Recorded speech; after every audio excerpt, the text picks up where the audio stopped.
Halo Sobat SH dimanapun Sobat berada. Rasanya sungguh bahagia sekali jumpa lagi di channel kita, SH Public Learning Skills, Grow Up Together with the Power of Skills. Dan hal tersebut pastinya tidak lain dan tidak bukan karena respon Sobat semua di video seri sebelumnya. Assalamualaikum warahmatullahi wabarakatuh. Shalom, Om Swastiastu, Namo Buddhaya, salam kebajikan, salam sejahtera bagi kita semua. Semoga sobat semua senantiasa dalam lindungan Tuhan Yang Maha Kuasa. Kemudian terima kasih bagi sobat yang masih setia menunggu konten-konten lanjutan dari SH Public Skills Learning. Jangan lupa untuk menyebarkan atau share sebanyak-banyaknya setiap update di channel ini agar semakin menambah manfaat bagi sobat, bagi publik dan sobat lain yang ingin mendalami teknik pendingin dan tata udara namun belum menemukan channel ini. Keterlibatan aktif dan komentar sobat semua pastinya menjadi suntikan spirit yang luar biasa bagi tim kami dalam mengumpulkan ide dan membuat materi bagi sobat semua. Jadi, marilah kita mulai melangkah bersama membangun komunitas pendingin dan tata udara yang kompeten untuk Republik tercinta dan generasi emas di tahun 2045. Bersama kita bisa, SH Public Skills Learning, Grow Up Together with the Power of Skills. Oke sobat, let's hit the road. Baik, sebelum kita ke materi pada video ini, ada baiknya kita melihat dulu cuplikan video di series 2 yang telah kita upload sebelumnya untuk mengingat apa saja yang sudah disampaikan di dalam video-video tersebut. Oke, check it out. Dalam kondisi sehat dan bahagia serta selalu dalam lindungan Tuhan Yang Maha Kuasa. Amin. Pindahan panas ini penting untuk kita paham. Mesin pendingin adalah penting bagi kita orang yang sudah belajar di SMP. Terjadi karena dari efek itu mendapatkan energi dari mana? Dari makan. Tentang temperatur yang merupakan benda, maka satu benda atau istilah per hours. Sobat SH, pada video unit 1 part 3 ini kita akan mulai membahas tentang macam-macam proses terjadinya perpindahan panas. Baik, langsung saja. Yang pertama adalah konduksi. Perpindahan panas secara konduksi dapat dijelaskan dengan melihat fakta bahwa energi itu bergerak dari satu molekul ke molekul yang lain.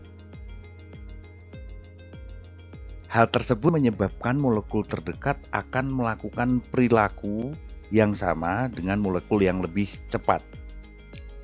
Kalau sobat ingat, kita telah mengulas ini di video unit 1 part 2. Silahkan dicek kembali jika sobat lupa. Sekarang coba mari kita lihat ilustrasi ini.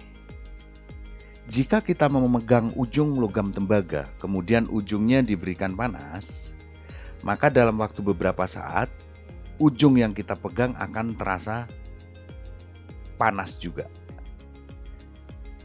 Dari ilustrasi sini saja jelas, dan saya yakin kebanyakan dari kita pernah merasakan pengalaman seperti yang ada di ilustrasi ini. Maka dari sini kita paham bahwa panas itu memang bergerak.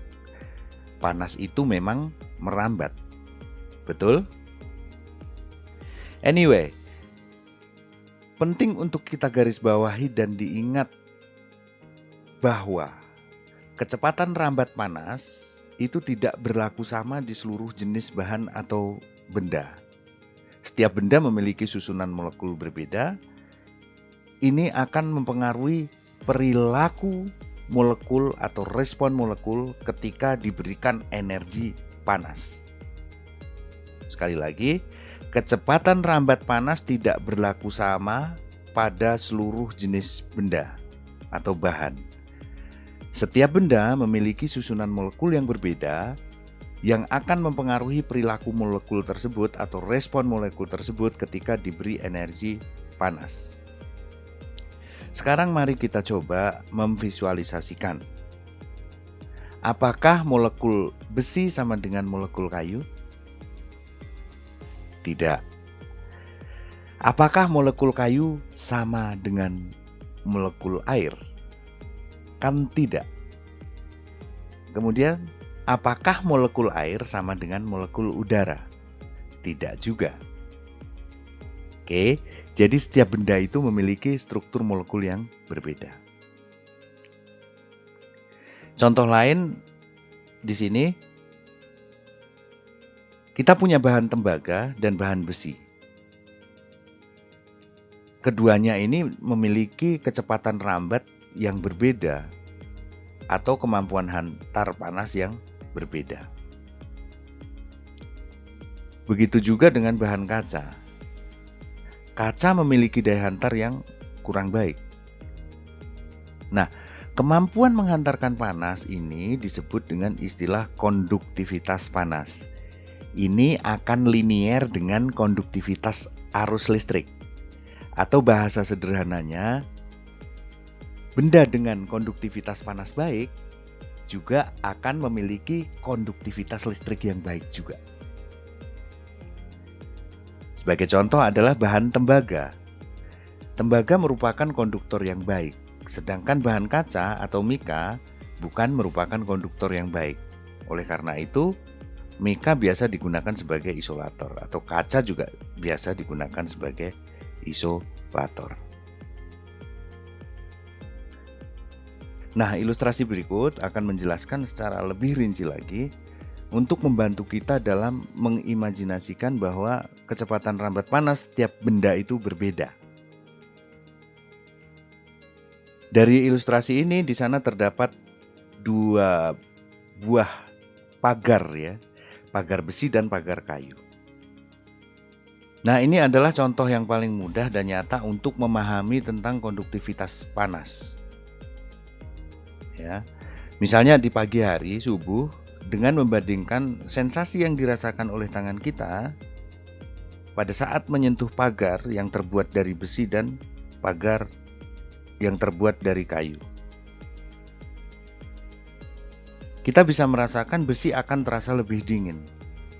Ingat, itu bukan karena temperatur besi itu memang lebih dingin atau lebih rendah, tetapi besi memiliki kemampuan menghantarkan panas yang lebih tinggi daripada kayu, lebih cepat daripada kayu.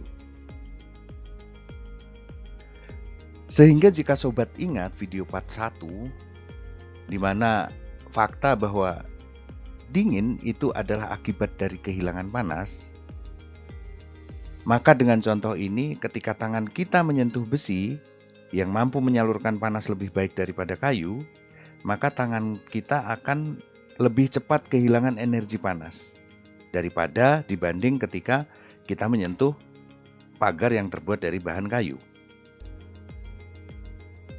Dengan demikian sudah jelas karena tangan kita ketika menyentuh besi kehilangan panas lebih cepat, maka sensasi yang kita rasakan adalah rasa yang lebih dingin daripada ketika kita menyentuh pagar kayu. Clear ya sobat? Kalau sudah, let's looking forward to the next slide. Oke, baik. Kita sudah membahas tentang proses perpindahan panas secara konduksi. Lalu, proses perpindahan panas yang kedua itu dikenal dengan istilah konveksi. Konveksi adalah perpindahan panas melalui media fluida. Sekali lagi, perpindahan panas melalui media fluida. Seperti kita ketahui, fluida itu ada dua jenis, yaitu liquid dan gas, atau cairan dan gas. Contoh dalam kehidupan sehari-hari untuk perpindahan panas secara konveksi ini adalah pada saat merebus air.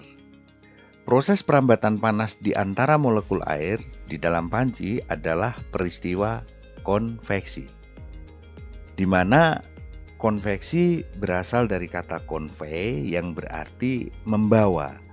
Jadi seolah-olah molekul-molekul air itu membawa panas di antara molekul air lainnya. Atau molekul-molekul udara membawa panas di antara molekul lainnya. Nah, contoh lainnya adalah proses perpindahan panas konveksi melalui udara. Contohnya ketika kita berada di ruangan tertutup, kemudian disekat oleh dinding gitu ya. Kemudian di tengah-tengah ruangan itu ada api unggun, maka lama-kelamaan udara di dalam ruangan tersebut akan panas walaupun kita tidak secara langsung terpapar oleh cahaya api.